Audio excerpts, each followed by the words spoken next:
Indian cricket fans की जुबान पर इस टाइम पर एक ही डायलॉग चिपका हुआ है और वो यह कि यह दुख खत्म काहे नहीं होता बे। अभी इतनी अच्छी बल्लेबाजी करने के बाद पहला टेस्ट मैच हारने का दुख निकला नहीं था कि दूसरी खबर आ जाती है कि भैया जसप्रीत बुमराह जो हैं वो सेकंड टेस्ट मैच नहीं खेलेंगे। देखिए, हम सबको ये पता था कि 5 मैच के लिए वो तैयार नहीं है। डॉक्टर्स ने साफ साफ उनको कह दिया था कि आपकी बॉडी अभी रेडी नहीं है। अभी अभी ऑस्ट्रेलिया सीरीज में इंजर्ड हुए थे, रिकवर हुए, वापस आए, आधा आईपीएल मिस करा, फिर आकर खेले। तो आईपीएल तो ठीक है भाई, 4 ओवर करने होते हैं, लेकिन यहाँ पर एक मैच में 40, 45, 50 ओवर करने होते हैं और इस वजह से डॉक्टर्स ने कहा था कि भैया आप 5 तो नहीं खेल सकते हो, बहुत से बहुत आप 3 मैच खेल लेना। अब वो डिसाइड करना मैनेजमेंट का काम था किस तरह से 3 खेलना है। और फिलहाल रिपोर्ट्स ये आ रही है कि जो 2 जुलाई से मैच स्टार्ट होने वाला है बर्मिंघम में, उसमें आपको जसप्रीत बुमराह नहीं दिख सकते हैं। जी हाँ, वही वर्कलोड मैनेजमेंट की वजह से। और अगर आपको लग रहा है कि यार मतलब ये तो बड़ी गंभीर खबर है, बड़ी दुख वाली खबर है, तो आपको बता दूं कि अभी एक नहीं 3 खबरें लेकर आया हूं जो आपको बिल्कुल निराश और उदास कर देगी। अगर आप इंडियन क्रिकेट फैन हैं तो भैया मुश्किल में आने वाले हो। देखो, सबसे पहली खबर तो ये है कि बुमराह जो है वो नहीं खेल रहे हैं। तो भैया ठीक है, हालांकि अभी हो सकता है क्योंकि 2 जुलाई को है, तो क्या पता लास्ट मोमेंट में कोई चेंज हो जाए डिसीजन में, लेकिन फिलहाल के लिए खबर है कि वो नहीं खेल रहे हैं। पहली बुरी खबर। दूसरी बुरी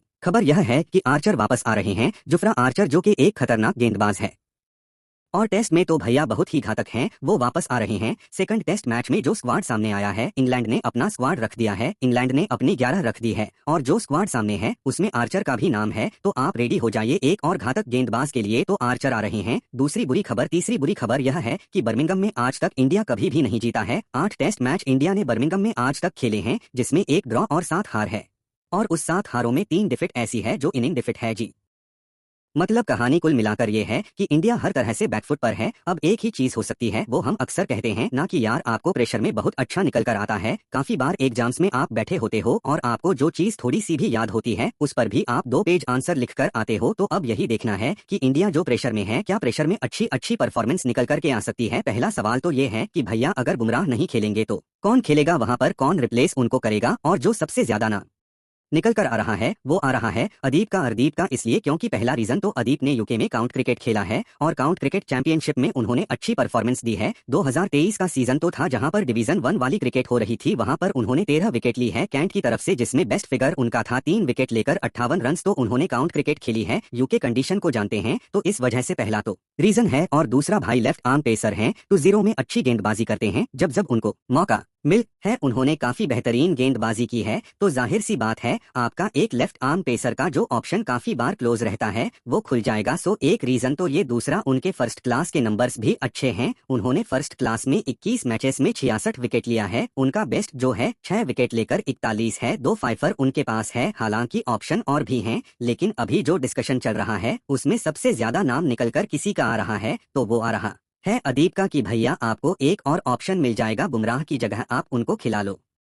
सिराज आपके साथ रहेंगे, प्रसिद्ध कृष्णा आपके साथ रहेंगे। हालांकि सवाल इन लोगों पर भी उठ रहे थे, लेकिन आपके पास जितने ऑप्शन है आप उतना ही यूटिलाइज कर सकते हो। अगर शमी यहाँ पर होते तो वो इतना फिट तो थे कि 2 टेस्ट मैच जहाँ पर बुमराह नहीं थे वहाँ पर वो खेल सकते थे, लेकिन फिलहाल वो नहीं है तो कोई डिस्कशन बनता ही नहीं है। सो यस, अर्दीप के वापस आने की बात है, क्योंकि बुमराह के जाने से इंडियन क्रिकेट टीम को इस टाइम पर बिग ब्लो लगा है। और हमने पहले मैच में भी देखा था कि भैया फायर पावर बहुत ज्यादा मिसिंग था बुमराह के अलावा किसी भी गेंदबाज की तरफ से। अगर आप नंबर देखते हो, बुमराह ने पहली इनिंग में 24.4 मतलब समझ लो 25 ओवर गेंदबाजी कराई थी और 83 रन्स देकर के 5 विकेट लिए थे। इकॉनमी 3 के आसपास का था। लेकिन वहीं जब आप प्रसिद्ध कृष्णा की तरफ देखते हो जिन्होंने 3 विकेट लिए थे, उनको 20 ओवर में 128 रन पड़े थे। अब आप सोचो यार, आप 6-4 की इकॉनमी से गेंदबाजी करा रहे हो टेस्ट क्रिकेट में, वो भी तब जब बेसबॉल अपने बेसबॉल अंदाज में आया नहीं था। बेसबॉल अंदाज में आता तो ये 6 नहीं, ये शायद 8 होता और टिपिकल 2-0 निकल करके आ जाता। आप आईपीएल से अभी आए हो, आईपीएल अंदाज में ही विकेट आपको रन्स जो है वो पड़ रहे थे। सो यस, प्रसिद्ध कृष्णा को लेकर के एक ये बिल्कुल इशू था जो रेस होना चाहिए, और हुआ भी कि भैया 20 ओवर में 128 रन। पहली इनिंग आपने विकेट्स आपने बाद में